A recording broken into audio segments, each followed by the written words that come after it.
Hello दोस्तों, नमस्कार। मेरा नाम है रोहित कुमार। आप सभी का स्वागत है हमारे यूट्यूब चैनल पे। कक्षा 11 के लिए मैथमेटिक्स की शुरुआत करने जा रहे हैं। तो चलिए थोड़ी बहुत डिटेल्स जो हैं वो मैं आपको बता देता हूँ। तो पहली बात ये है कि आपके पास अभी 11th की किताब हो सकता है कुछ लोगों के पास हो सकता है कुछ लोगों के पास ना हो। तो आपके लिए बेटर ऑप्शन ये है कि 11th के लिए आप एक एप्लीकेशन आता है, ठीक है। आपके पास एंड्रॉयड फ़ोन तो है ही।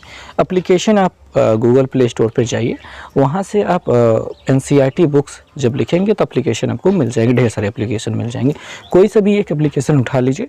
वहाँ से जब आप NCERT के मतलब जाएंगे तो आपको हिंदी, अंग्रेजी, उर्दू अलग अलग करके आपको मिल जाएगी सेक्शन, जहाँ पे आपको 11th की बुक, 9th की बुक, 1 से लेकर के 12th तक की बुक आपको मिल जाएगी। और भी अलग अलग प्रकार की किताबें मिलती रहती हैं।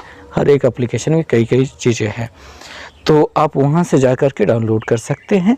डिस्क्रिप्शन में एक एप्लीकेशन का लिंक दे दे रहे हैं, जहाँ से आप जा कर के उस एप्लीकेशन में बहुत ज़्यादा व्यवस्था है, तो उसका हम यहाँ पे रिकमेंडेशन कर रहे हैं। और ऐसी बात नहीं है कि हमें पैसे मिले हैं प्रमोट करने के लिए, बट जो जेन्युइन है, जो अच्छा है, मैं उसके बारे में बता रहा हूँ। तो वहीं से हमने अपने मोबाइल में उसको कब से डाउनलोड करके रखा है, और वहीं से 11th के लिए जो आपका पहला चैप्टर है वो पढ़ाने वाले NCERT की किताब से, नया वाला जो एकदम लेटेस्ट वाला है वो वाला उन्होंने प्रोवाइड करा है। तो वहाँ से शुरुआत करेंगे, ठीक है। आपको ये बातें समझ में आ गई होंगी। तो चैप्टर की नाम पढ़ लेते हैं। लिखा है समुच्चय। समुच्चय शब्द से अगर आप अवगत नहीं है, आपने अच्छे से जाना नहीं है, तो आज आप उसको बस कॉमन रूप से जान लीजिए कि समुच्चय का अर्थ क्या होता है। उसके बाद, ठीक है, उसके बाद आप चैप्टर को बहुत अच्छे से रिलेट कर पाएंगे, अच्छे से समझ पाएंगे। देखिए, समुच्चय का सीधा सीधा अंग्रेजी में जो उसे कहा जाता है, उसे कहा जाता है सेट, ठीक है, सेट। अगर आप उस अंग्रेजी को हिंदी में ऐसे लिखना चाहें तो आप कहेंगे सेट। तो आपने सोफ़ा सेट सुना है, टी सेट सुना है। लड़कियों के पास अपने एक विशेष ड्रेस होती है, उससे रिलेटेड चीज़ें होती हैं, जैसे चूड़ियाँ होते हैं, कंगन होते हैं और गले का हार होता है, उस ड्रेस से रिलेटेड। अब तो नया ट्रेंड चल रहा गया है मास्क, उस कलर से मिलता जुलता एक मास्क होता है, उससे संबंधित जूतियाँ होती है या फिर सैंडल होती है। तो ये पूरा एक सेट बनता है, ठीक है। सेट का मतलब होता है समुच्चय या फिर इकट्ठी कई चीज़ों का संग्रह, कई चीज़ों का संग्रह जो एक खास चीज़ के लिए, खास उद्देश्य के लिए बनाए गए हों। जैसे टी सेट होता है, चाय पीने वाला सेट, तो 4 से 5 कप होते हैं, ठीक है। कप होते हैं, कप के साथ एक जग होता है, उसको तो मैं जग ही कहूँगा। हालांकि आप कुछ और भी कह सकते हैं, जो जैसा कहता हो वो ऐसा कहे, मैं जग कह रहा हूँ। और एक ट्रे होती है, ट्रे को प्लेट कहा जाए। ट्रे माने बड़ा सा जो बर्तन होता है जिसमें इन सारी चीज़ों को रखा जाता है। ये सारी चीज़ें मिल करके एक टी सेट बनाती हैं। तो कई चीज़ों का एक इकट्ठा करके जिस जगह पर रखा, मतलब किसी विशेष काम के लिए उपयोग किया जाए, ऐसी चीज़ों को सेट कहा जाता है। और सेट का हिंदी में मतलब होता है समुच्चय। अगर आप समुच्चय की विशेष परिभाषा समझना चाहें तो उसकी परिभाषा होती है वस्तुओं का सुपरिभाषित संग्रह। सुपरिभाषित संग्रह को समुच्चय कहते हैं। सुपरिभाषित, यहाँ पे देखिए, वस्तुएं तो सारी चीज़ें हैं, वो तो ऑब्जेक्ट होते ही हैं। सुपरिभाषित का मतलब विशेष उद्देश्य के लिए उनको इकट्ठा किया गया हो, यही सुपरिभाषित होता है। और दूसरा बात ये भी होता है कि उसको हर कोई एक ही प्रकार से परिभाषित करे। मतलब अगर किसी विशेष चीज़ के बारे में कहा जाए तो हर व्यक्ति उसी संदर्भ में ले, ऐसा नहीं कि हर एक व्यक्ति के संदर्भ ही बदलता रहे। अभी जब उदाहरण समझ में आएंगे, देखने को मिलेंगे, तब आपको पता चलेगा कि किसे समुच्चय कहेंगे, किसे समुच्चय नहीं कहेंगे, ठीक है। संग्रह, इकट्ठा किया गया होना ज़रूरी होता है, ठीक है। संग्रह, संग्रहालय जो अपने बनते हैं म्यूज़ियम, वहाँ पे चीज़ों, पुरानी चीज़ों को इकट्ठा करके रखा जाता है, या फिर कुछ नायाब चीज़ें, कुछ अलग चीज़ों को इकट्ठा करके रखा जाता है, वही संग्रह है, ठीक है। सुपरिभाषित संग्रह, अब कुछ म्यूजियम होते हैं किसी विशेष चीज़ के लिए, कि इस टाइम पीरियड की चीज़ों के लिए, या फिर इस महाराजा से संबंधित चीज़ जो होती है, तो सुपरिभाषित संग्रह, ठीक है, यही समुच्चय कहलाता है। अब कुछ चीज़ें हम उदाहरण के रूप में देखेंगे। जैसे कि पहला एक उदाहरण देख लेते हैं, 10 से, ठीक है, कम की, आप चाहे तो सम संख्या ले लें या फिर विषम संख्या ले लें, दोनों ही चीज़ें आप ले सकते हैं। सम संख्या लें या फिर विषम संख्या, विषम संख्याओं का संग्रह, संख्याओं का संग्रह। अगर आप इसे पकड़ते हैं, ठीक है, तो ये क्या है, ये भी एक समुच्चय है। 100 से कम अगर सम लेते हैं तो आप क्या लेंगे, 2, 4, 6, 8, ये मिला जो है ये क्या कहलाएगा, समुच्चय कहलाएगा। विषम को लेंगे तो 1, 3, 5, 7, 9, ये जो कहलाएगा ये भी क्या कहलाएगा, समुच्चय कहलाएगा। अब आप कहेंगे 10 को यहाँ पे क्यों नहीं रखा, तो शब्दों को थोड़ा थोड़ा भी समझते चलते हैं, बाकी और भी चीज़ें आपको मिलेंगी, बहुत सारी चीज़ें समझने आए। यहाँ पे 10 से कम कहा है तो 10 हम नहीं ले सकते। 10 से कम का मतलब यही होता है कि हमको 10 नहीं लेना है, उससे कम जो भी रहेगा वो सब चलेगा, लेकिन वो नहीं लेना है अगर उससे कम कहा है तो, ठीक है। तो ये बातें होती है। अब यहाँ पे ये समझ लिया। अब एक उदाहरण ये भी ले सकते हो आप कि कह दो कि भारत की नदियों का संग्रह, नदियों का संग्रह, ये क्या बात हुई भाई, भारत में जितनी भी नदियाँ बहती हैं या है एग्जिस्ट करती हैं, उन सभी का जो संग्रह होता है जो वही कहलाएगा, ये एक विशेष प्रकार का समुच्चय कहलाएगा, ठीक है। जितनी नदियाँ हैं आपको गिन सकते हैं, आप समझ सकते हैं वो हैं, ठीक है। और भारत की जनसंख्या या फिर भारत में रहने वाले लोगों का समुच्चय ये भी कहलाएगा, ठीक है, ये संग्रह ये भी समुच्चय कहलाएगा। तो ये सारी चीज़ें समुच्चय कहलाती है। और एक उदाहरण ले लेते हैं कि कौन सा समुच्चय नहीं कहलाएगा। आप ऐसा भी ले सकते हैं, आपकी क्लास में जितने बच्चे हैं, जितने लड़के हैं, जितने लड़कियां हैं, उनका अलग अलग संग्रह समुच्चय कहलाएगा। एक साथ गिन लिया जाए तो वो एक अलग संग्रह कहलाएगा। आपके स्कूल में कौन कौन सी क्लासेस चलती हैं, 1 2 3 4 5 6 7 8 कितना चलता है, वो सब की क्या कहलाएगा, एक विशेष प्रकार का संग्रह कहलाएगा। और आप कौन कौन से सब्जेक्ट्स पढ़ते हैं उनका इकट्ठा कर लिया जाए तो एक संग्रह कहलाएगा। आपकी किताब में कितने कितने चैप्टर्स हैं, जैसे आप 11 वाली किताब अगर देखेंगे तो उसका इंडेक्स जो आपका पाठ्यक्रम होता है जहाँ पे लिखा गया तो सब लिखे गए होते हैं 1 से लेकर के जितने तक के होते हैं पाठ। तो पहला तो आपको मिल गया है समुच्चय, ठीक है, अध्याय पहला समुच्चय मिल गया है। जितने अध्याय हैं सभी अध्यायों का जो संग्रह है वो एक समुच्चय कहलाएगा, ठीक है। तो ये सारी चीज़ें समुच्चय कहलाएंगी। अब क्लास के ही किसी होनहार बच्चे के बारे में कहा जाए, ठीक है, होनहार, ठीक है, जहाँ पे देखिए कहा जाए कक्षा 11 के बुद्धिमान, ठीक है, बुद्धिमान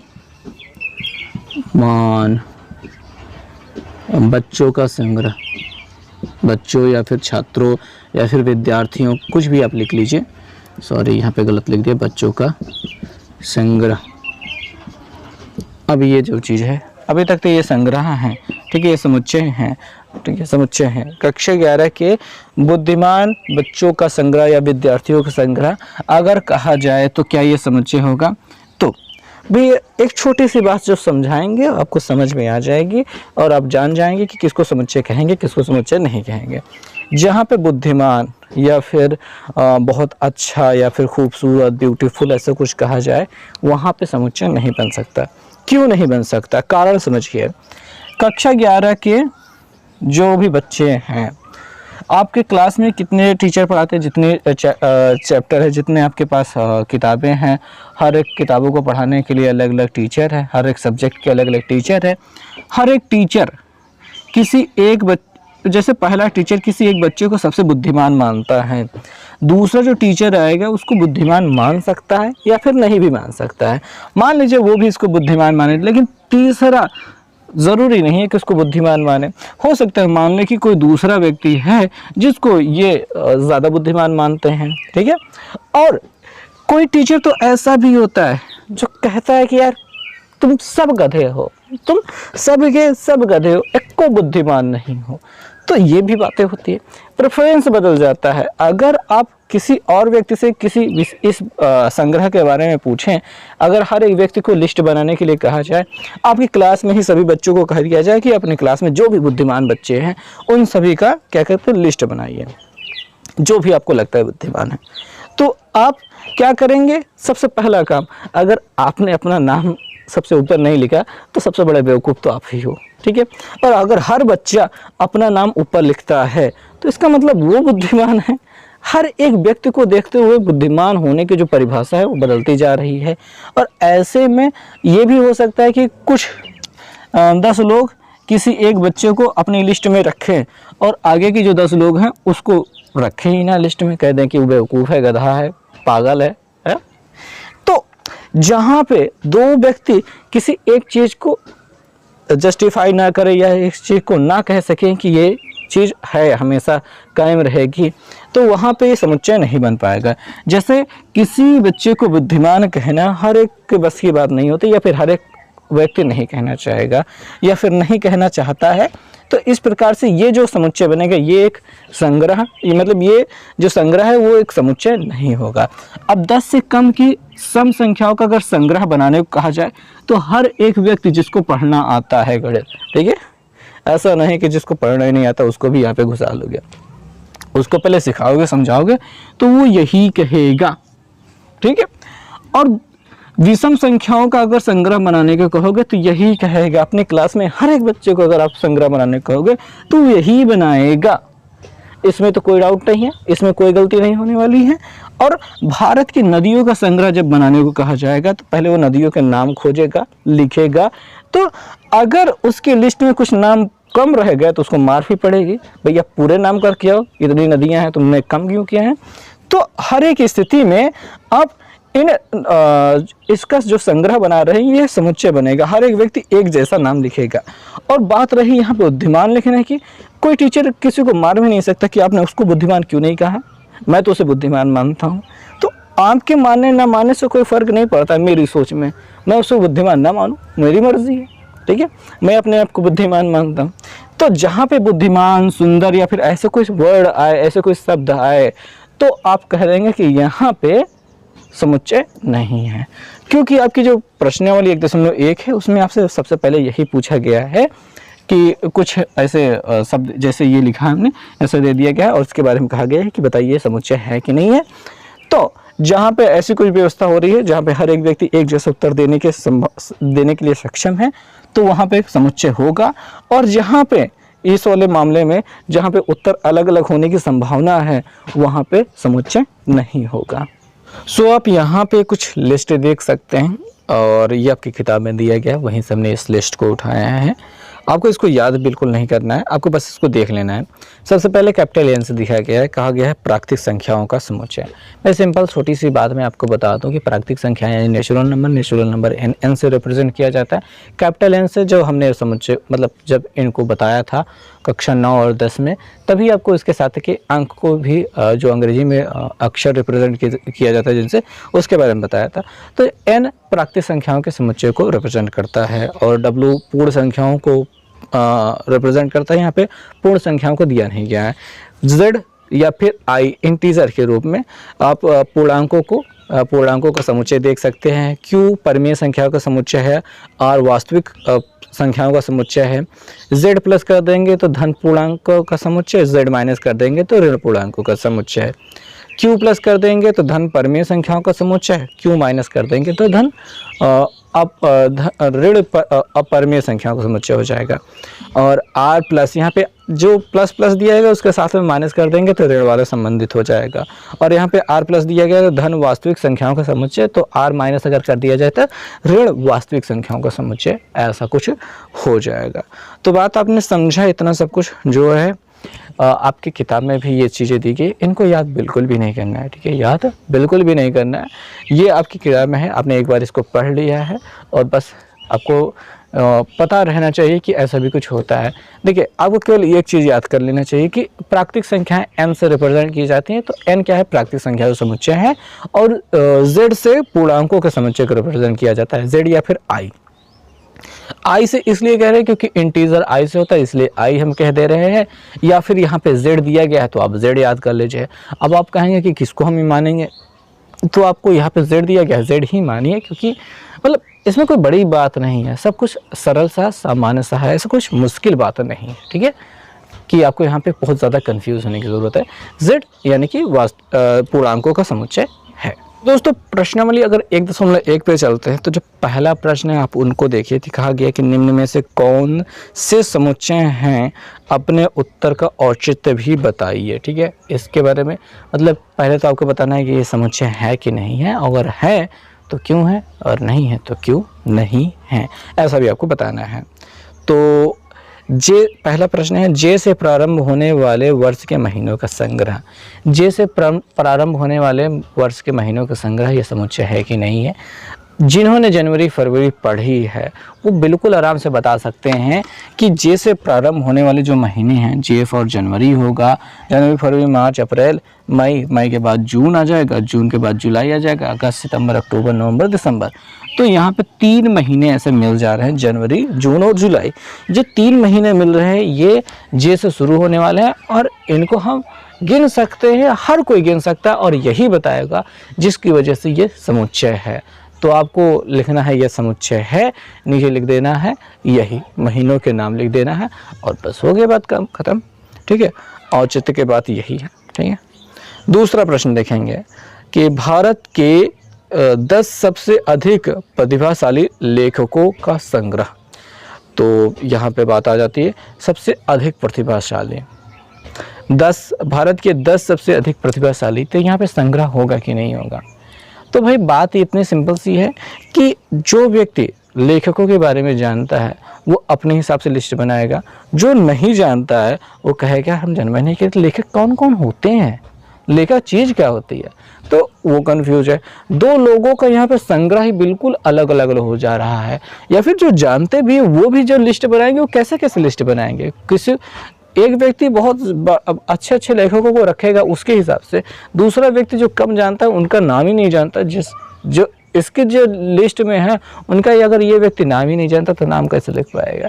तो सिंपल सी बात है कि हर एक रेफरेंस में हर एक व्यक्ति के लिए सेम होना चाहिए जो चीज़ें, वो अगर नहीं हो पा रही हैं तो यहाँ पे समुच्चय नहीं बन पाएगा। तो यहाँ पे आप कहेंगे पहले बात तो इसको कहेंगे ये समुच्चय नहीं है कहेंगे, और कारण के लिए आप क्या लिखेंगे, इस प्रकार से हम परिभाषित नहीं कर सकते हैं। और तीसरा वाला प्रश्न है कि विश्व के सर्वश्रेष्ठ 11 बल्लेबाजों का संग्रह। जब भी सर्वश्रेष्ठ की बात आएगी तो वही बात हो गई है, बल्लेबाजों का संग्रह यहाँ पे रखना है, तो आप यहाँ पे निर्धारित नहीं कर सकते। ठीक है, कोई व्यक्ति आपको मानेगा कि ये सर्वश्रेष्ठ है, कोई व्यक्ति नहीं मानेगा। ठीक है, तो जब भी सर्वश्रेष्ठ लिखने की बात आएगी, सबसे अधिक प्रभावशील लिखने की बात आएगी तो वहाँ पे संग्रह नहीं बन पाएगा। सर्वश्रेष्ठ बल्लेबाज कहना ये सुपरिभाषित नहीं है। चौथा है अपनी कक्षा के सभी बालकों का संग्रह। ये सुपरिभाषित है और क्या इसको हम गिन सकते हैं। ठीक है, पहली बात तो कहेंगे ये संग्रह है क्योंकि सभी बालकों को रखना है, सभी प्रतिभाशील बुद्धिमान या फिर सुंदर ऐसा कुछ नहीं कह रहा है, केवल बालकों की संख्या रखनी है तो हम बड़े आराम से गिन कर रख सकते हैं। कारण लिख देंगे क्योंकि हम अपने कक्षा के बालकों को गिन सकते हैं और उनका नाम हम लिख सकते हैं। और 100 से कम सभी प्राकृतिक संख्याओं का संग्रह, 100 से कम सभी प्राकृतिक संख्याओं का संग्रह अगर लिखना है तो ये भी परिभाषित है क्योंकि 1 से लेकर के 99 तक की संख्याएं हम बड़े आराम से लिख सकते हैं। ये सबसे कम प्राकृतिक संख्याएं हैं तो हम बड़े आराम से लिख सकते हैं। 1 2 3 डॉट डॉट डॉट फिर 99 लिख देंगे आखिर में, ये काम खत्म हो गया। देखिए अच्छा ये वाला हम लिख देते हैं, जैसे कि आप कह रहे हैं आपको 5वें सवाल में कहा गया है कि 100 से कम प्राकृतिक संख्याओं का संग्रह, आप उसको उतार लेना है, आपको उसको उतार लेना है प्रश्न को और लिखना है नीचे कि समुच्चय है। क्या लिखना है, समुच्चय है। जहाँ पे समुच्चय है वहाँ पे लिखना समुच्चय है, जहाँ पे है नहीं है वहाँ पे नहीं वहाँ पे लिख देना नहीं है। और यहाँ पे क्या लिखना है कि 1 2 3 और डॉट डॉट डॉट 99 तक की संख्याएं यहाँ पे रखनी है। ठीक है, तो यहाँ पे मझले ब्रैकेट में हमने बंद कर दिया, तो ये हो गया सुपरिभाषित है। तो जो छठा प्रश्न है उसमें कहा जा रहा है कि लेखक प्रेमचंद्र द्वारा लिखित उपन्यासों का संग्रह सुपरिभाषित है, और ये सुपरिभाषित है तो यहाँ पे क्या है, समुच्चय है क्योंकि लेखक मुंशी प्रेमचंद के जो भी उपन्यास रहे उन सभी को गिना जा सकता है, लिखा जा सकता है, तो बड़े आराम से हम लिख सकते हैं। ठीक है, तो यह कारण क्या है, ये सुपरिभाषित है। कुछ उपन्यासों के नाम लिख दीजिए, गबन गोदान, कायाकल्प उर्मिला नहीं, उर्मिला, हाँ उर्मिला है, ऐसा करके 2-4 उपन्यासों के नाम लिख दिए। प्रश्न है वहाँ पे सभी समपूर्णांकों का संग्रह, सभी समपूर्णांकों का संग्रह, तो यहाँ पे ये भी क्या है, सुपरिभाषित है और समुच्चय होगा। ठीक है, जो 7वां प्रश्न है सभी समपूर्णांकों का संग्रह, हम कहेंगे ये समुच्चय है।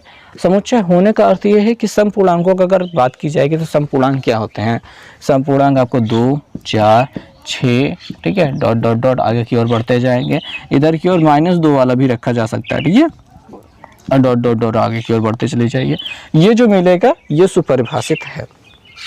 जो 8वां प्रश्न है, कह रहे हैं इस अध्याय में आने वाले प्रश्नों का संग्रह, बहुत आराम से हम गिन सकते हैं कि कितने प्रश्न हैं, तो ये क्या है, समुच्चय है। और 9वां प्रश्न है कि विश्व के सबसे अधिक खतरनाक जानवरों का संग्रह, यहाँ पे ये समुच्चय नहीं है, शर्त अपरिभाषित है, कोई जानवर किसी के लिए खतरनाक हो सकता है, किसी के लिए नहीं हो सकता है।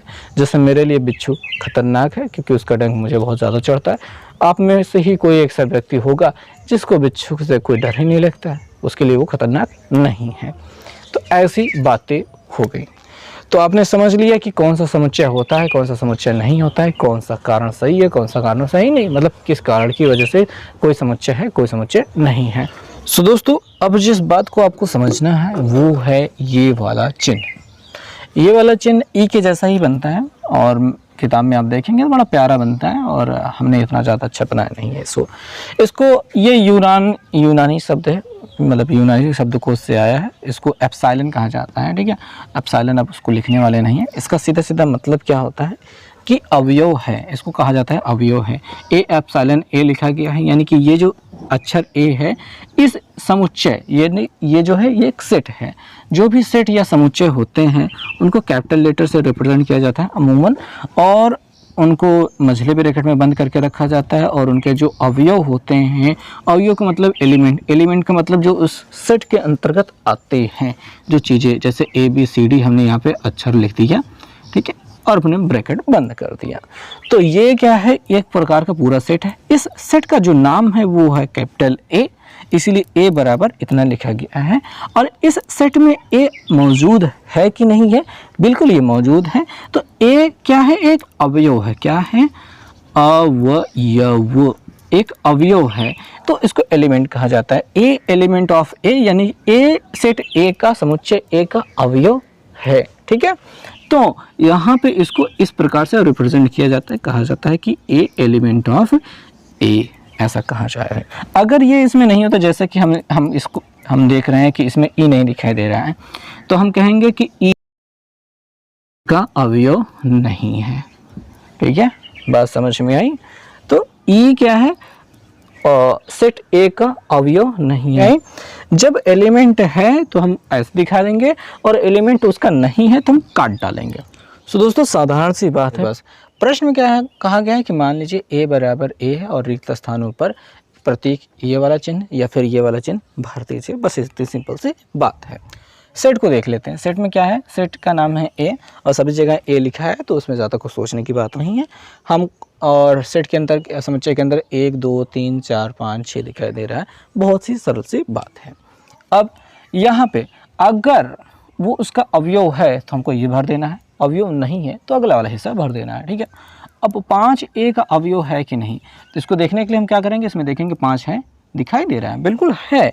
जब है तो उसका अवयव है और हमको बड़े आराम से इसको भर देना है। बस सिंपल सी बात यही हो गई, इतना छोटा सा काम करना है। अगर अवयव है तो ये वाला चिन्ह भर देना, और अगर नहीं है, जैसे कि 8 ए का अवयव है कि नहीं है बताना है। 8 इसमें देखिए दिखाई दे रहा है, नहीं दिखाई दे रहा है ना, नहीं दिखाई दे रहा है। जब नहीं दिखाई दे रहा है तो आप सिंपल से यही कह दीजिए ना कि ये इसका अवयव नहीं है। बस सिंपल बात, बहुत ही आसान सी बात। 0 इसका अवयव है कि नहीं, क्या इसमें 0 दिखाई दे रहा है, नहीं दिखाई दे रहा है, सिंपल बात है, नहीं दिखाई दे रहा है। जब नहीं दिखाई दे रहा है तो कौन सा चिन्ह भरेंगे, ये काट दिया हमने, बस हो गया काम। 4 इसका अवयव है, बिल्कुल है, 4 इसमें दिखाई दे रहा है। ठीक है, इसी सेट में देखना है, अलग अलग सेट में नहीं देखना है, इसी सेट में देखना है कि 4 इसमें है कि नहीं है, दिखाई दे रहा है। तो ऐसा हम कह देंगे कि ये इसका अवयव, ये तो गलत हो गया, अवयव है भैया, उसमें हमने काला ठीक है, आदत बहुत अच्छी है, काटना बहुत अच्छा लगता है ना, तो तुरंत काट देते हैं। अच्छा, 2 इसका अवयव है कि नहीं, इसमें 2 है, तो ये इसका अवयव है। और 10 इसका अवयव है कि नहीं है, 10 इसमें नहीं दिखाई दे रहा है, ये तो इसका अवयव बिल्कुल नहीं है। और आपने समझ लिया ना कि कौन सा अवयव है, कौन सा अवयव नहीं। दोस्तों, जो अगला महत्वपूर्ण चीज़ या फिर ज़रूरी चीज़ है सीखना, वो है समुच्चय का निरूपण। निरूपण मतलब उसे प्रदर्शित करना, दिखाना। तो 2 प्रकार से हम किसी भी समुच्चय को दिखा सकते हैं। पहला है रोस्टर या सारणीबद्ध रूप, दूसरा है समुच्चय निर्माण रूप। दोनों ही कुछ चीज़ों को हम समझेंगे, ठीक है। तो पहले बात तो रोस्टर रूप को समझ लेते हैं कि आमतौर पे हमने अभी जो सेट जितना भी रूप लिखा था वो मुख्य रूप से उसका रोस्टर रूप था। जैसे कि देखिए, इसमें किसी भी सेट, जैसे ए कोई सेट है, इसको कैसे रिप्रेजेंट किया जाएगा। मंझला ब्रैकेट अति आवश्यक है, उसमें अवयवों को जो भी इसके एलिमेंट होंगे ए बी सी जो भी होंगे उन सभी को कॉमा लगा के लिखा जाएगा, ठीक है। अगर अनंत है तो डॉट डॉट डॉट लगा ही दोगे, अगर निश्चित है तो लास्ट वाला डी लिखने के बाद ब्रैकेट हमने बंद कर दिया, ठीक है, मझला कोष्टक हमने बंद कर दिया। यही कहलाता है रोस्टर रूप या फिर सारणीबद्ध रूप। रोस्टर रूप या सारणीबद्ध रूप ये कहलाता है जिसमें हम मझले ब्रैकेट के अंदर अवयवों को कॉमा लगा के लिखते हैं। और यहाँ पे एक महत्वपूर्ण बात यह है कि अगर कोई अवयव 2 बार लिखा गया, फॉर एग्जाम्पल हम कहते हैं कि ए कितनी बार, 4-5 बार, 10-12 बार लिख दिया गया है और कोष्टक बंद कर दिया गया है, तो इसका सीधा सीधा मतलब यही होता है कि वो एक बार ही है। क्योंकि जब भी हमको समुच्चय लिखना होता है, ठीक है, समुच्चय जैसा लिखना होता है, जब भी लिखना होता है, अगर कोई एक ही अवयव 3, 4, 10 बार, 1000 बार भी आया हो तो उसको हम एक ही बार लिखते हैं, एक ही बार उसको माना जाता है, एक ही बार उस समुच्चय में लिखा जाता है। और साधारण सी बात, एक छोटी सी बात समझेंगे कि अगर आप टी सेट की बात करें तो उसमें जो कप होते हैं उनकी संख्या ज़्यादा होती है, लेकिन जब हम इस विधि से लिखने लगेंगे, कोष्टक में लिखेंगे, तो कप केवल एक बार लिखेंगे। ये नहीं कि 4 ठो कप है तो 4 बार कप कप कप लिखें, फिर जग लिखें, फिर ट्रे लिखें, वगैरह वगैरह लिखें, ऐसा नहीं हो पाएगा। हमें केवल एक बार लिखना होगा, ठीक है। ये होते ही बात, ये रोस्टर विधि है, सारणीबद्ध रूप। और समुच्चय निर्माण विधि में क्या होता है कि इस समुच्चय का विशेष गुण वहाँ पे रिप्रेजेंट किया जाता है, विशेष गुण के साथ लिखा जाता है। कैसे लिखा जाता है? ऐसा कह सकते हैं कि इसी एक, जैसे कि हम मान लेते हैं ए ई आई ओ you, A E I O you, ये क्या है? अंग्रेजी वर्णमाला के क्या है? स्वर हैं, अंग्रेजी वर्णमाला के स्वर हैं। तो अगर कोई ऐसा एक समुच्चय है तो उसमें ऐसे लिखा जाएगा एक्स सच दैट एक्स, यहाँ पे डबल डॉट जो लगाया गया है, ठीक है, ऐसे इसको सच दैट पढ़ा जाता है। X such that x, x such that का मतलब होता है एक्स ऐसा है कि, सच दैट का हिंदी में मतलब होता है ऐसा है कि। एक्स एक अवयव को रिप्रेजेंट करता है, उसमें आगे कहा जाता है एक्स ऐसा है कि, मतलब एक्स ऐसा है कि एक्स एक क्या है? अंग्रेजी वर्णमाला का स्वर है, अंग्रेजी वर्णमाला का वर्णमाला का स्वर है। और ये कोष्टक बंद कर दीजिएगा, मझला कोष्टक यहाँ पे रखना है, ठीक है। तो दोनों ही विधियों में हम मझले कोष्टक के अंदर ही सेट को लिखते हैं। इसमें उसके अवयव को ठीक ठीक उतार दिया जाता है, जो भी उसके एलिमेंट होते हैं। यहाँ पे एलिमेंट्स के क्वालिटी को रिप्रेजेंट करके सीधे सीधे केवल क्वालिटी, उनका जो गुण होता है उसी को यहाँ पे लिख दिया जाता है। और उतना लिखने के बाद हम मान लेते हैं कि ऐसा कुछ है। इसको लिखने के बाद हम समझ लेते हैं कि उसमें यही यही अवयव होंगे, ठीक है। इतना सिंपल सी बात है। ये लिखने का दूसरा तरीका है, ना कि समुच्चय ही पूरा बदल गया है। अगर इसी समुच्चय को अगर इस विधि से लिखना होगा तो इन्हीं चीज़ों को ऐसे लिखना होगा। हम क्या लिखेंगे? इसी बी बराबर लिखेंगे, इसको हटा ही देते हैं। इस b को यहाँ पे ऐसे लिखना है तो हम कहेंगे b बराबर ऐसा हो रहा है ए ई आई ओ और u लिख देंगे। और ये दोनों सेट एक ही हैं, ठीक है। ये उसके लिखने का दूसरा तरीका है जिसमें समुच्चय निर्माण विधि का प्रयोग किया गया है। ये दूसरा तरीका है जिसको सारणीबद्ध विधि या फिर रोस्टर विधि से लिखा गया है। तो समुच्चय निर्माण विधि में हम उसके क्वालिटी को लिख देते हैं। उसमें महत्वपूर्ण चीज़ें यही होती है, एक्स सच दैट एक्स। और इसमें कुछ और विशेष क्वालिटी है तो वो भी इंक्लूड कर देते हैं, कॉमा लगा कर लिख देते हैं, ठीक है, बढ़ा करके लिख देते हैं। और इससे संबंधित प्रश्नों पे चलेंगे तो और अच्छे से समझ में आएगा। ठीक है, यहाँ पे तो हमने हल्के से आपको बता दिया। महत्वपूर्ण बस इतना सा है कि ये मझले कोष्टक में होना चाहिए और कॉमा लगा के इसमें रहना चाहिए, और ये भी मझले कोष्टक में होना चाहिए, यक्स सच दैट यक्स लिखा होना चाहिए आगे, और पीछे उसकी क्वालिटी लिख करके कोष्टक बंद कर देना हो चाहिए। ठीक है, यही होता है बात है। और इसके बराबर आगे जो लिखा है ये तो उस सेट का नाम है। ठीक है, और ये आमतौर पे लिखा भी जाता है, नहीं भी लिखा जाता है, तो कोई इसमें बड़ी बात नहीं है। ओके दोस्तों, तो अब जो प्रश्न आ रहा है तीसरा प्रश्न, वहाँ पे आपको बहुत सारी चीज़ें समझ में आ जाएंगी। तीसरे प्रश्न में लिखा है निम्नलिखित समस्या को रोस्टर रूप में लिखिए, और प्रश्न आपको स्क्रीन पे दिखाई दे जाएगा। मैं वहाँ पे थोड़ा सा लंबा है इस वजह से बोर्ड पे नहीं लिख रहा हूँ, बस इसका उत्तर लिख करके आपको दिखा रहा हूँ। पहला प्रश्न हम पढ़ते हैं। क्या लिखा गया है? सेट ए लिखा गया है, ए बराबर कुछ लिखा गया है। तो हमको जब सेट ए का जब आंसर लिखना है तो हमको भी ए बराबर ही लिखना है, और समुच्चय निर्माण रूप में पहले से लिखा गया है, हमको रोस्टर रूप में लिखना है। तो भाई मझले कोष्टक के अंदर इसको बंद करके रखना होगा, तो वो तो हमने लगा लिया। अब सवाल को पढ़ते हैं। यक्स सच दैट यक्स एक पूर्णांक है। X such that x, x के बारे में कह रहे हैं कि ये एक पूर्णांक है, और कॉमा लगा के लिखा जाए या फिर और करके लिखा जाए। ठीक है, ये इसका दूसरा गुण है कि -3 से बड़ा है और 7 से छोटा है। -3 से बड़ा है और 7 से छोटा है। -3 से बड़ा, -3 से बड़ा -2 होता है, फिर -1 होता है, फिर 0 होता है, फिर 1 होता है, फिर 2 होता है, फिर 3 होता है, 4, 5, 6 और 7 नहीं लिखेंगे क्योंकि 7 से छोटा लेना है। इसमें कहा गया है ना कि 7 से छोटा, तो बस 6 तक ही लिखना है और कोष्टक बंद कर देना है। ठीक है, बात समझ में आई ना। यहाँ पे पूर्णांकों को लिखना था, हमने बड़े अच्छे से लिख लिया पूर्णांकों को, बहुत बढ़िया। ठीक है, नेक्स्ट क्वेश्चन पे चलते हैं। अगला प्रश्न क्या दिखाई दे रहा है? दूसरा प्रश्न यहाँ पे हमसे कहा जा रहा है, उसके बारे में कहा गया है बी बराबर। ठीक है, हमको b बराबर कहा गया, तो हम पहले बात तो b लिखेंगे, बराबर लगाएंगे, और ये अपना मझला कोष्टक शुरू कर दिया हमने। ठीक है, मझला कोष्टक शुरू कर दिया। क्या लिखा है? x सच दैट x संख्या 6 से कम एक प्राकृतिक संख्या, 6 से कम एक प्राकृतिक संख्या। प्राकृतिक संख्या की शुरुआत कहाँ से होती है? प्राकृतिक संख्या की शुरुआत देखिए 0 से पूर्ण संख्या की शुरुआत होती है। प्राकृतिक संख्या की शुरुआत 1 से होती है।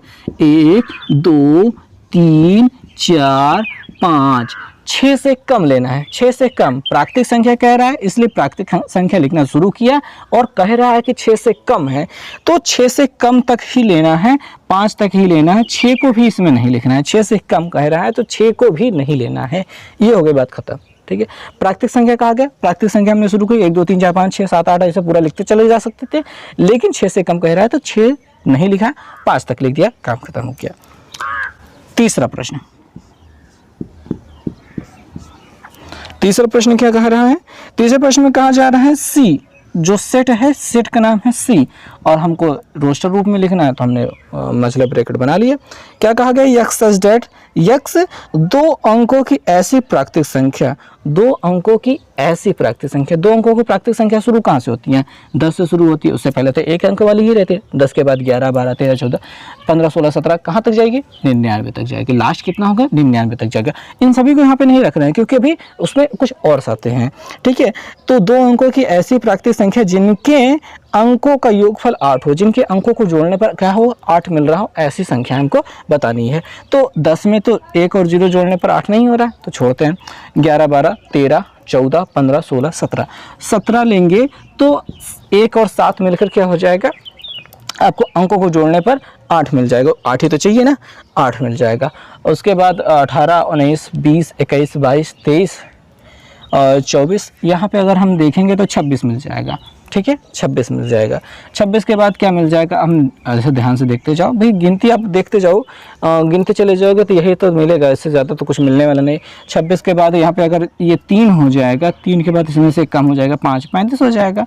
फिर ये अगर ये 4 हो जाएगा तो 44 हो जाएगा। 44 भी तो एक संख्या हो जाएगी। ठीक है, फिर 44 के बाद क्या आ जाएगा? 53 आ जाएगा। 53 के बाद क्या आ जाएगा? अब क्या आ जाएगा? 62। 62 के बाद क्या आ जाएगा? 71 आ जाएगा। 71 के बाद क्या आ जाएगा? 80 आ जाएगा। यहाँ पे हमने 8 को नहीं रखा था क्योंकि वो 2 अंकों वाली अंक चाहिए। तो हमसे यहाँ पे कहा जा रहा है कि 2 अंकों वाली ऐसी प्राकृतिक संख्या है जिनके अंकों का योगफल 8 हो। 80 के बाद में अगर आप 81, 82, 83, 84 कुछ भी लेंगे, वो उनका योगफल 8 से ज़्यादा हो जाएगा। तो बस 8 तक की बातें हो गई, बात खत्म हो गई। हमने सारे अवयवों को इसमें लिख दिया है, यही इसका रोस्टर रूप है, इसमें और विशेष सब कुछ नहीं करना है, बात खत्म हो गई बात। चौथा प्रश्न देखते हैं। ठीक है, समझ में आई होगी बातें, मुश्किल तो नहीं लग रहा है ना। सब कुछ बहुत आसान है, अगर आप ध्यान से देखोगे, समझोगे, आप खुद करने की एक बार कोशिश करोगे तो सब कुछ आसान है। तो डी बराबर लिखना है और ये कोष्टक हमने बनाना शुरू कर दिया। ये डी में चौथा प्रश्न में क्या कह रहा है, डी बराबर यक्स सच दैट यक्स एक अभाज्य संख्या है। यक्स के बारे में कह रहा है कि वो अभाज्य संख्या है जो संख्या 60 की भाजक है। ठीक है, यक्स एक अभाज्य संख्या भी है और 60 की भाजक है, 60 को भाग देती है। ठीक है, 60 की भाजक है। तो यहाँ पे 60 की भाजक अभाज्य संख्याएं कौन कौन सी हैं, तो भाई 60 का फैक्टराइजेशन कर लेते हैं। 2 से काटेंगे तो क्या मिल जाएगा, 30 मिल जाएगा। 2 से काट देंगे तो 15 मिल जाएगा। 2 से काट देंगे तो नहीं, 2 से नहीं कटेगा, 3 से कटेगा। 3 5 15, 5 से कट जाएंगे तो 1 हो जाएगा। ठीक है, अब इसके अलावा 2 3 और 5 के अलावा किसी संख्या से कट जाती है 60, जो 60 कट जाता है जो कि अभाज्य हो, तो 15 या फिर कोई भी गिनती लोगे भाई, इसका मल्टीप्लिकेशन ही मिलेगा, इसके अलावा कुछ मिलने नहीं वाला है। ठीक है, अभाज्य गुणनखंड कर लिया, इसमें 2 2 3 और 5 मिल गया है। इसके अलावा कोई अंक मिल नहीं सकते जो कि अभाज्य हो। ठीक है, और एक को ना तो भाज्य ना अभाज्य किसी लिस्ट में रखा नहीं जाता, तो इन्हीं संख्याओं को लिखना है। और बाकी बात ये हमने बताया कि 2 अगर 2 बार दिखाई दे रहा है तो उसको एक ही बार लिखा जाता है, क्योंकि जब भी समुच्चय यहाँ पर रोस्टर रूप में लिखने लगते हैं तो सेट में कोई भी अंक 2 बार नहीं लिखा जाता है। तो हमने एक बार 2 को लिख दिया, फिर 3 को लिख दिया, फिर 5 को लिख दिया, और यही वो अभाज्य संख्याएं हैं, यही वो अभाज्य संख्या है जो 60 की भाजक यानी 60 को भाग दे देती है। इसके अलावा कोई अंक नहीं है। ठीक है, समझ में आई बात, ये हो गई बातें। फैक्टराइजेशन कर दोगे मिल जाएगा, बहुत बढ़िया, खत्म हो गई बातें। 5वें प्रश्न पे चलते हैं। ओ 5वां लिखने के लिए जगह हमने नहीं छोड़ी है। 5वां प्रश्न क्या है, कहा गया है ई बराबर ट्रिग्नोमेट्री शब्द के सभी अक्षरों का समुच्चय। तो बहुत ही आसान सा काम है, आप एक एक अक्षर को लिखते जाइए, जो अक्षर दोबारा आ रहा है उसको ना लिखिएगा, बाकी सबको एक बार लिख दीजिएगा। हमने टी लिख दिया, आर लिख दिया, आई लिख दिया, और जी लिख दिया, ओ लिख दिया, एन लिख दिया, फिर से ओ आ रहा है तो उसको नहीं लिखेंगे, एम आ रहा है उसको लिख देते हैं, फिर ई आ रहा है वो लिख दिया हमने, फिर टी आ रहा है, टी हमने एक बार लिख दिया था, आर भी हमने एक बार लिख दिया था, वाई आ गया है तो वो हमने लिख दिया और ये कोष्टक बंद कर दिया। जो भी अक्षर 2 बार आ रहा है उनको एक बार लिख दिया। अभी भी इसमें अगर एक बार गलती से 2 बार लिखा गया है कुछ तो वो मिटा दीजिए, गलत हो गया, लेकिन नॉर्मली तो मुझे नहीं दिखाई दे रहा क्योंकि हमने रिपीट किया। तो जो भी अक्षर रिपीट कर रहे हैं उनको नहीं लिखेंगे, बस इतना सिंपल सा काम करना है आपको, और इसमें कुछ नहीं करना है रोस्टर विधि में। तो अगला वाला क्या है, जो छठा प्रश्न दिखाई दे रहा है, कह रहे हैं F बराबर, कह रहे हैं कि बिटर शब्द के सभी अक्षरों का समुच्चय। तो सिंपल, ठीक है, ओ ये हमने बराबर नहीं लगाया। F तो सेट का नाम है और फिर ब्रैकेट शुरू हो जाता है, फिर B है तो हमने B लिख दिया और E लिख दिया, और डबल T है तो हम एक बार T लिखेंगे, फिर से E हमने एक बार E लिखा था, R लिख देंगे और सेट बंद कर देंगे, मतलब हो गया कंप्लीट। तो बस इतना सिंपल सा हमको समझना है। तो मुख्य बातें यही रही। तो आपने समझ लिया पूरी चीज़ें कि कैसे हम रोस्टर रूप में लिखते हैं। अब जो अगला हिस्सा है, चौथा प्रश्न, उसमें कहा गया है कि समुच्चय निर्माण रूप में व्यक्त कीजिए। सो दोस्तों, चौथा प्रश्न जो है इसमें कहा गया है निम्नलिखित समुच्चयों का समुच्चय निर्माण रूप में लिखिए। जो भी आपको समुच्चय दिए गए समुच्चय निर्माण रूप में लिखना है। टोटल 5 प्रश्न हैं, 5 को हम देखते हैं, धीरे धीरे समझेंगे, चलते जाएंगे। और पहला प्रश्न हम देखते हैं, यहाँ पे देखिए ये वाला कोष्टक और ये वाला कोष्टक, इसमें थोड़ा सा अंतर दिया गया है। भाई आपको मैं छोटी सी बात बता दूं कि इस प्रकार के भी प्रश्न आपको आगे मिलने वाले हैं जो अपने में एक विशेष गुण रखते हैं, लेकिन चूंकि पहले अध्याय में आपको इसके बारे में नहीं बताया गया है तो आप इसको मिसप्रिंट मान लीजिए और इसे कह दीजिए कि वो इस प्रकार की चीज़ है। ठीक है, सिंपल सी बात है कि ये इस प्रकार का गुण रखता है। ठीक है, ये गलत नहीं था, लेकिन इस संदर्भ में भी गलत है क्योंकि आपने उसको सीखा नहीं है। तो जब उसको सीख लेंगे तो आपको बातें समझ में आने लगेंगी। फिलहाल मैं बात कर रहा हूँ केवल इतने प्रश्न की। तो यहाँ पे 3 6 9 12 है, तो इसको अगर हमको लिखना है, ठीक है, इसके साथ कुछ नाम नहीं लिखा गया, ABCD कुछ सेट का नाम नहीं लिखा गया तो कोई दिक्कत नहीं। हमें समुच्चय निर्माण रूप में लिखना है तो हम यहाँ पे लिखेंगे x सच दैट x ऐसा है कि x। अब यहाँ पे क्या दिखाई दे रहा है, 3 का पहाड़ दिखाई दे रहा है, 3 का पहाड़ दिखाई दे रहा है, तो हम लिखेंगे x 3 का अपवर्त अपवर्तक है, अपवर्तक है, ठीक है। 3 का अपवर्तक यानी 3 का पहाड़ा है, 3 का पहाड़ा, 3 का अपवर्तक है, ठीक है। अपवर्तक मतलब पहाड़ा, यही कहा जाता है, ठीक है। लघुत्तम समापवर्तक, महात्तम समापवर्तक जब आपने सीखा था तो वहीं पे अपवर्तक मिला था। तो 3 का अपवर्तक, यहाँ पे जितने भी अवयव हैं क्या है, 3 के अपवर्तक है। और अपवर्तक होने के साथ साथ में वो क्या है, केवल 12 तक है, 13 से ज़्यादा नहीं है।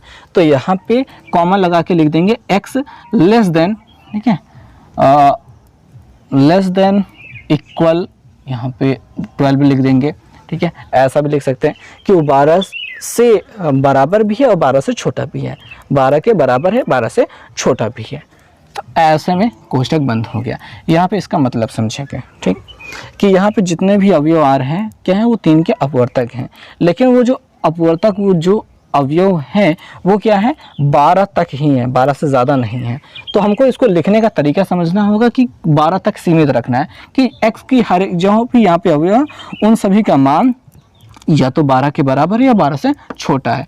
तो यहाँ पे अगर केवल ये चिन्ह लगाते हैं तो कहा जाएगा ये x की वैल्यू 12 से छोटी है, 12 से छोटी है, तब 12 को नहीं लिया जाएगा। लेकिन एक चिन्ह ये लगा देंगे तो कहा जाएगा कि 12 के बराबर भी है और 12 से छोटा है, लेकिन उससे बड़ा नहीं है, ठीक है, उससे बड़ा नहीं है। तो ये लिमिट हो गया, तो इसमें ये रख दिया गया। तो ये हो गया इसका समुच्चय निर्माण रूप। ऐसा आपको लिखना है, उसकी क्वालिटी को लिख देना है, रिप्रेजेंट कर देना है, बता देना है, ठीक है। तो अगला वाला जो है वो देखते हैं क्या है उसमें, और उसमें लिखा गया है 2, 4, 8, 16, 32, ठीक है।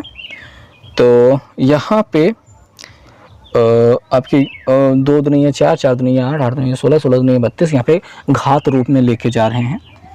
तो अगर इसमें हम देखें तो हमें 2, 4, 8, 16, 32 दिखाई दे रहा है। और इसको हम ऐसे लिख सकते हैं कि x सच दैट x ऐसा है कि x की घात x इज इक्वल टू 2 की पावर n, ठीक है, 2 की पावर n, 2 की घाते 1, 2 की घाते 2, 2 की घाते 3, 2 की घाते 4, 2 की घाते 5, ऐसे बन रहा है। x ऐसा है कि x 2 की घाते n है, x हर एक अवयव ऐसा है कि वो 2 की घाते 1, 2, 3, 4, 5 लगा के मिलता है, ठीक है, ऐसा मिल रहा है। तो यहाँ पे इस प्रकार से देखा जाएगा कि x सच दैट x ऐसा है कि x बराबर x की घाते n, 2 की घाते n, यानी 2 की घाते कुछ लगा दो तब हर अवयव मिल रहा है। और यहाँ पे लिख देंगे साथ में कॉमा लगा के, जहाँ n बराबर 1, 2, 3, 4, 5, बस इतना सा है, उतना तक, डॉट डॉट डॉट नहीं लगाना है, नहीं आगे बढ़ता जाएगा, वहाँ तक है। यानी कि n का मान 1 है तो 2 की घाते 1 बराबर 1, 2 की घाते 2 बराबर 4, 2 की घाते 3, 2 की घाते 4, 2 की घाते 5, बस इतना सा दिया गया है, ठीक है। इस प्रकार से लिखा गया। कई जगहों पे अगर आपको इसका उत्तर जब देखने को मिलेगा तो थोड़ा सा डिफरेंट हो सकता है, लेकिन क्वालिटी आपको लिखी गई होगी, यही चीज़ लिखी गई होगी। तो आप अगर थोड़ा सा फेर बदल कर देते हैं चीज़ों को लिखने में तो कोई दिक्कत नहीं है, ठीक है। काम तो वही चीज़ है, बातें समझ में आ रही, बातें जो लिखना है, जो होना है वो तो दिखाई दे रहा है, तो यही है बातें, ठीक है। अगला है वो देखते हैं क्या दिखाई दे रहा है। तीसरा वाला जो हिस्सा दिखाई दे रहा है उसमें कहा गया है 5 है, 25 है, 125 है और 625 है। तो सिंपल सी बात है, यहाँ पे 5 की घातें लगाई जा रही हैं, 5 की घाते 1, 5 की घाते 2, 5 की घाते 3, 5 की घाते 4, ऐसा हो रहा है। तो आप इसको क्या लिखेंगे, आप इसको लिखेंगे कि x such that x such that x ऐसा है कि 5 की घाते n है, 5 की घाते n है। और यहाँ पे लिख देना है जहाँ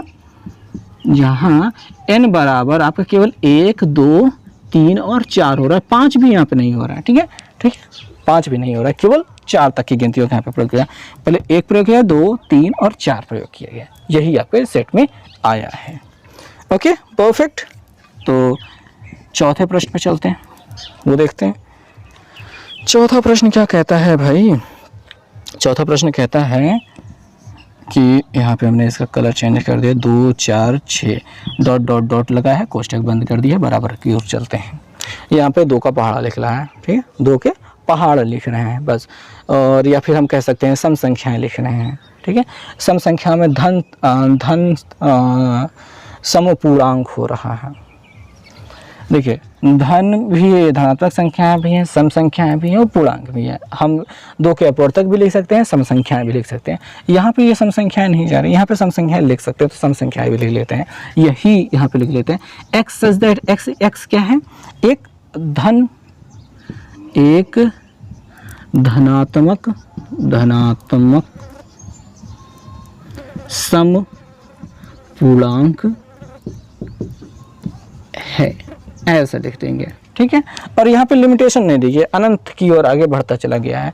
तो यहाँ पे जो भी संख्याएं मिल रही हैं वो सभी की सभी क्या हैं, सम संख्याएं, धनात्मक संख्याएं हैं और पूर्णांक है, ठीक है। धनात्मक सम पूर्णांक है, इसलिए इस गुण को यहाँ पे हमने लिखा है, ठीक है। वहाँ पे थोड़ी सी धूप आ गई है, बट चलें। शाम का वक्त हो रहा है भैया, शाम के बज रहे हैं अभी 6:15, ठीक है। तो इस समय पश्चिम की ओर से रोशनी आ रही है, सीधा बोर्ड पे पड़ रही है। और अगला वाला प्रश्न देखेंगे, 1 4 9 ... 100। अब देखेंगे समझेंगे, 1 किसी का वर्ग है, 1 का वर्ग है, 4 किसी का वर्ग है, 2 का वर्ग है, 9 किसी का वर्ग है, 3 का वर्ग है। तो यहाँ पे ये वर्ग बन रहे हैं, किसके वर्ग बन रहे हैं कि यहाँ पे लिखेंगे x such that x is equal to क्या हो रहा है भैया, n के स्क्वायर हो रहा है, किसी संख्या का वर्ग हो रहा है। यहाँ पे सभी संख्याएं किसी संख्या का वर्ग है, ठीक है। किसी संख्या का वर्ग, कोई संख्या है उसका वर्ग है। और n बराबर क्या हो रहा है, 1 2 3 4 5 6 7 8 9 और 10 तक की संख्याओं को वर्ग लिया जा रहा है। यहाँ पे लिख देना है जहाँ, ठीक है भैया। ये 1 का वर्ग, 2 का वर्ग, 3 का वर्ग, 4 का वर्ग, 5 का वर्ग, आखिरी वाला 100 का वर्ग है। आप बीच वाली ये चीज़ें ना लिखें, काम चल जाएगा, ठीक। मतलब इतना तक का ना लिखें, डॉट लगा के 10 तक आखिरी हुए लिख दें तो ये काम बन जाएगा यहाँ पे, ठीक है। और अच्छे से लिख देते हैं, बात को समझेंगे, इस बात को फिर से समझेंगे। क्या हो रहा है भैया कि x यहाँ पे जितने भी अवयव हैं वो x सच दैट x ऐसे हैं कि x बराबर क्या है, ये क्या है, किसी संख्या का वर्ग है। किसका वर्ग है, n का वर्ग है, ठीक है। ये किसका वर्ग है, 2 का वर्ग है, 3 का वर्ग है, 4 का वर्ग है, 5 का वर्ग है। तो वहाँ पे जहाँ पे गिनती बदल रही है उसके जगह पे n प्रयोग कर लेते हैं। जैसे यहाँ पे 5 का वर्ग 5 की घात 1, 5 की घात 2, 5 की घात 3, 5 की घात 4 हो रही थी, 5 की ही घात लग रही थी। तो यहाँ पे घात बदल रही थी, घात की जगह पे n रिप्रेजेंट किया। यहाँ पे आधार ही बदल रहा है लेकिन घातें हर जगह 2 रख रही हैं।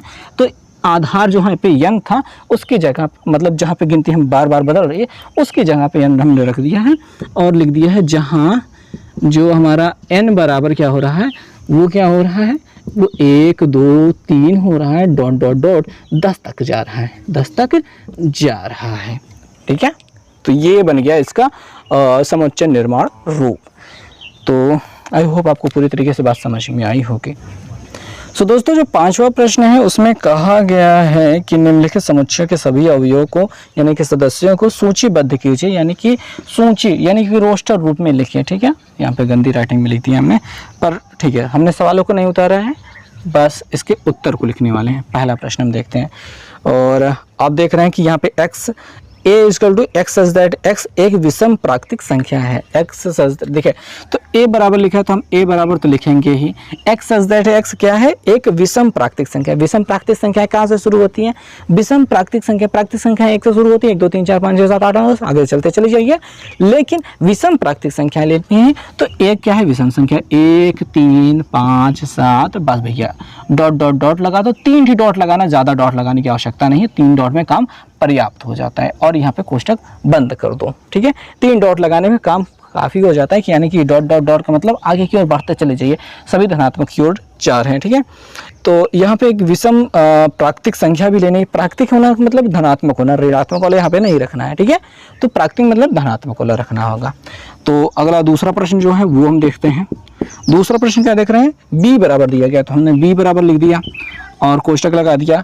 x सच दैट x एक पूर्णांक है और एक पूर्णांक है जो कि -1/2 से बड़ा है और 9/2 से छोटा है। देखिए भैया -1 बटे क्या लिखा भैया, -1/2 से बड़ा और 9/2 से छोटा। इसका मतलब क्या है कि माइनस आधा है, आधा से माइनस आधा से बड़ा लेना है। पूर्णांक, पूर्णांक मतलब पूर्णांक होता है, 1 2 3 4 5 6 7 ऐसा होना चाहिए। 0 भी आएगा, -1 भी आएगा, लेकिन -1 आधा जो है वो -1 से बड़ा होता है।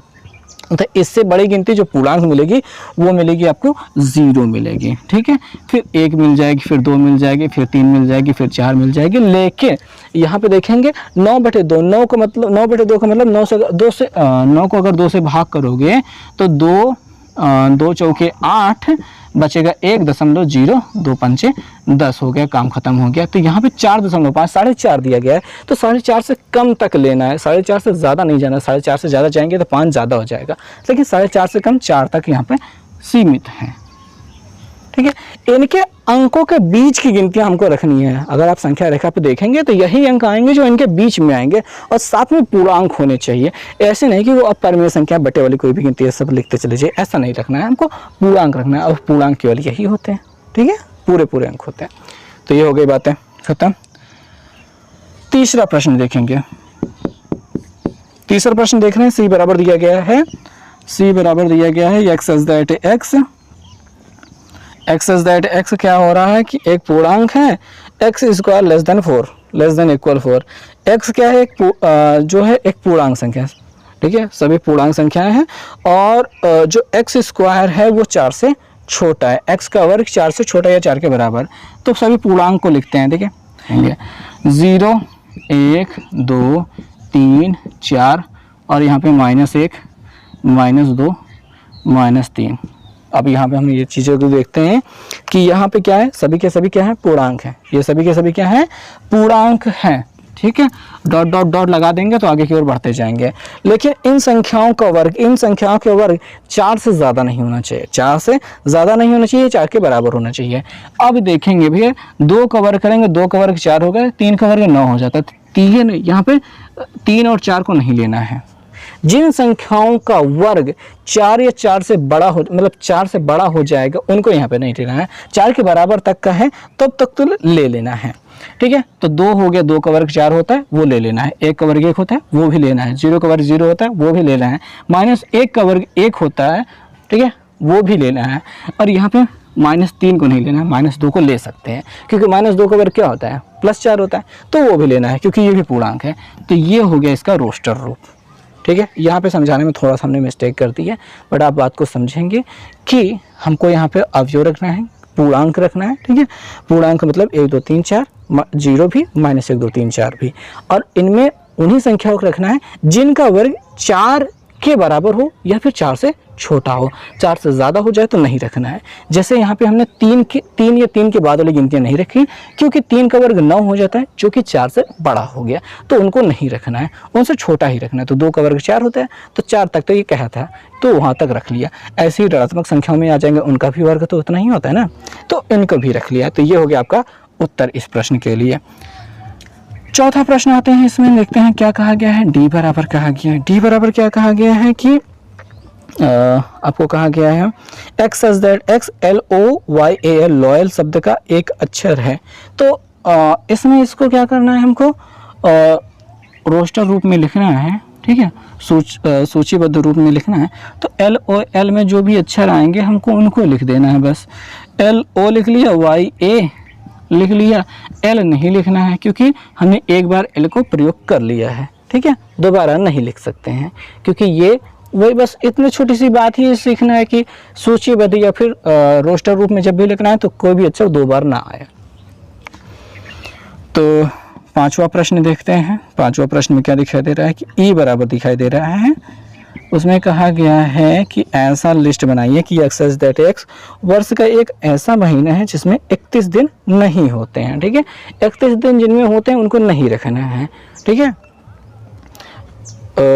31 दिन नहीं होते हैं, जिनमें 31 दिन नहीं होते हैं उनको नहीं रखना है, बाकी सबको रख लेना है। जैसे जनवरी 31 दिन होता है, उसको नहीं रखना है, ठीक है। तो ऐसा महीना रखना है जिसमें 31 दिन नहीं होते हैं, तो जनवरी में होते उसको नहीं रखना है, फरवरी रखना है, ठीक है। मार्च में तो होते हैं, मार्च के बाद अप्रैल, फिर मई में नहीं, अप्रैल मई, जून, ठीक है, जून रखना है। जुलाई में कितने दिन होते हैं, जुलाई अगस्त दोनों 31 के होते हैं, ये वाला गिनने हैं ना। जनवरी फरवरी जो गड्ढे में पड़ेगा 30 या होगा, या फिर 30 का होगा, जो ऊपर पड़ेगा 31 का होगा। तो जनवरी 31 का, फिर फरवरी, मार्च, अप्रैल, अप्रैल लिखा है, मई, जून लिखा, जून हमने लिया, जुलाई, जुलाई ऊपर पड़ा, फिर अगस्त, अगस्त ऊपर पड़ा, अगस्त के बाद सितंबर, ठीक है, सितंबर, अक्टूबर, नवंबर, नवंबर गड्ढे में पड़ा है, नवंबर, फिर दिसंबर ऊपर पड़ेगा, तो दिसंबर 31 का होता है, उसको नहीं लिखना है। तो जो महीना 31 का ना हो उन सभी को रख लेना है। फरवरी को क्यों रखा, क्योंकि वो 31 का नहीं है, वो 28 का हो सकता है, 29 का हो सकता है, पर 31 का नहीं हो सकता है, बाकी सब 30 के होते हैं, ठीक है। तो ये हो गया, इनको रखना है। तो ऐसे आप गिन के रख लेंगे। ये हो गई बातें। और आखिरी प्रश्न इसमें का जो दिखाई दे रहा है 6ठा नंबर, वो देखेंगे। क्या कहा गया है कि एफ, क्या गया है कि एक्स सच दैट एक्स अंग्रेजी वर्णमाला का एक व्यंजन है, स्वर और व्यंजन होते हैं, ठीक है। ए ई आई ओ यू स्वर होता है और बाकी सब व्यंजन होते हैं। एक व्यंजन है जो के से पहले आता है, जो के से पहले आता है, तो ये इसका नाम है एफ बराबर रखना है। तो हमें देखिए, ए को नहीं रखना है, बी सी डी, ई को नहीं रखना है, ई के बाद एफ को रखना है, जी एच आई को भी नहीं रखना है, जे, और उसके बाद के को भी नहीं रखना है, क्योंकि के से पहले वाला जो भी आता है उनको रखना है, ठीक है। के पहले जो आता है उनको रखना है। और याद रखें, इसमें स्वर को नहीं रखना है, व्यंजनों के लिए रखना है। ए ई आई ओ यू को इग्नोर करना है। तो ए भी इसमें आ गया, आई भी आ गया, ए ई आई, तो ओ तक तो नहीं पहुंच पाए थे, लेकिन जितना पहुंच पाए उसमें ए ई आई 3 अक्षर आए थे, उनको हमने हटा दिया, बाकी ये सबको रख दिया, ठीक है। स्मॉल लेटर में रख दिया, आप कैपिटल लेटर में रखना चाहें तो वो रख ले, लेकिन नॉर्मली स्मॉल लेटर में रखते हैं, ठीक है। तो ये रही बातें इस प्रश्न में, तो आपने समझ लिया। 6ठे प्रश्न में चलते हैं। तो दोस्तों 6ठा प्रश्न हम देखते हैं। कहा जा रहा है कि बाईं ओर रोस्टर रूप, ये बाईं ओर रोस्टर रूप में लिखित और दाईं ओर समुच्चय निर्माण रूप में वर्णित समुच्चयों के सही मिलान कीजिए। हमको यहाँ पे मिलान करना है। तो आइए देखते हैं। यहाँ पे पहला वाला जो हिस्सा दिखाई दे रहा है 1 2 3 6 और 2 3 मैथमेटिक्स एम अक्षर वाला करके ये वाला दिखाई दे रहा है। अब देखो भाई, ये मैथमेटिक्स जो है ये इससे रिलेटेड है, सीधे सीधे दिखाई दे रहा है, अच्छा दिखाई दे रहा है। तो इसका मिलान आंख बंद करके बड़े आराम से कर सकते हो। बंद हो गया, ठीक है। अब देखो 2 3 को मतलब देखते हैं, बाकी 1 2 3 यहाँ वाला हिस्सा पढ़ते हैं। तो कह रहे हैं एक अभाज्य संख्या है और जो 6 की भाजक है।